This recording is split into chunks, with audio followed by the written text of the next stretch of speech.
Hi plan lovers, ഇന്നത്തത് ഒരു അടിപൊളി unboxing video ആണ്. ഒത്തിരി കാത്തിരിപ്പിന് ശേഷം ഇന്ന് രാവിലെ തന്നെ നമ്മുടെ പാഴ്സൽ കയ്യിൽ കിട്ടിയിട്ടുണ്ട്. ഒരുപാട് കാലങ്ങളായി ഒരു വിഷ് ലിസ്റ്റിൽ ഉണ്ടായിരുന്ന ഒരു പ്ലാന്റ് നമ്മുടെ സെല്ലറിന്റെ വന്ന സമയത്ത് ഞാൻ അതിനെടുക്കുകയാണ് ഉണ്ടായത്. ഞാൻ ചാടിക്കേറി ഒരു പ്ലാന്റ് പർച്ചേസ് ചെയ്യാറില്ല. ഇതെന്റെ പേഴ്സണൽ കളക്ഷനിൽ വേണ്ടിയിട്ടുള്ള ഒരു പ്ലാന്റ് ആണ്. അപ്പോൾ ഇതെന്താണെന്ന് നമുക്ക് നോക്കാം. ഹൈലി പ്രൊഫഷണൽ ആയിട്ടുള്ള പ്ലാൻ കളക്ടേഴ്സ് അല്ലെങ്കിൽ പ്ലാൻ ബ്രീഡേഴ്സ് എങ്ങനെയാണ് പാക്ക് ചെയ്തിരിക്കുന്നത് എന്ന് നമുക്കിതിൽ കാണാൻ പറ്റും. അതേ സമയത്ത് പ്ലാന്റിന് ഒരു ഡാമേജും വരാതിരിക്കാനാണ് അവർ ഇത്രയും ലെയേഴ്സ് ഓഫ് ടിഷ്യൂസ് ഇതിനകത്തോട്ട് വയ്ക്കുന്ന ടിഷ്യൂ പേപ്പർ. ഇത് ടിഷ്യൂ റോൾ ആണ്. ഇതിനകത്താണ് നമ്മുടെ പ്ലാന്റ്. അപ്പോൾ ഇത്രയും വലിയ ബോക്സിൽ ഒരു കുഞ്ഞു പ്ലാന്റ് ആണ് വന്നിട്ടുള്ളത്. അപ്പോൾ നമുക്കിതിനെ അൺബോക്സ് ചെയ്യാം.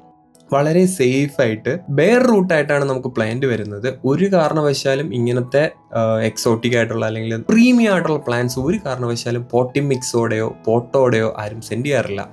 അവർ നമുക്കതിനെ പ്രോപ്പറായിട്ട് ഡ്രൈ ചെയ്ത് ബെയർ റൂട്ടായിട്ടായിരിക്കും നമുക്ക് സെൻഡ് ചെയ്യാറ്. അപ്പോൾ ഈ കാണുന്നത് pinguicula white variegated sansevieria pinguicula white variegated plant ആണ്. വളരെ ബ്യൂട്ടിഫുൾ ആയിട്ടുള്ള പ്ലാന്റ് ആണ്. ഇതിന്റെ വെരിഗേഷൻ നിങ്ങൾക്ക് കാണാൻ പറ്റും. വൈറ്റ് വെരിഗേഷൻ ആണ്. One of the very premium variegation ആണ് വൈറ്റ് വെരിഗേഷൻ എന്ന് പറയുന്നത്. ക്യൂൻ ഓഫ് സാൻസവേരിയ എന്നാണ് ഈ പ്ലാന്റിനെ അറിയപ്പെടുന്നത്. ഈ പ്ലാന്റിന്റെ കൂടുതൽ അപ്ഡേറ്റ് ഞാൻ തീർച്ചയായിട്ടും വരുന്ന വീഡിയോയിൽ കാണിക്കുന്നതായിരിക്കും.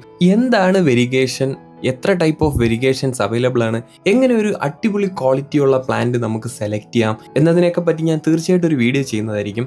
അപ്പോൾ കമ്മിങ് വീഡിയോസ് നിങ്ങൾ ഒരിക്കലും മിസ് ചെയ്യരുത്. ഇതുപോലുള്ള കൂടുതൽ പ്ലാന്റ് റിലേറ്റഡ് വീഡിയോസ് ഞങ്ങൾ അപ്ലോഡ് ചെയ്യുന്നുണ്ടാവും. അപ്പോൾ സ്റ്റേ ട്യൂൺ. Bye bye.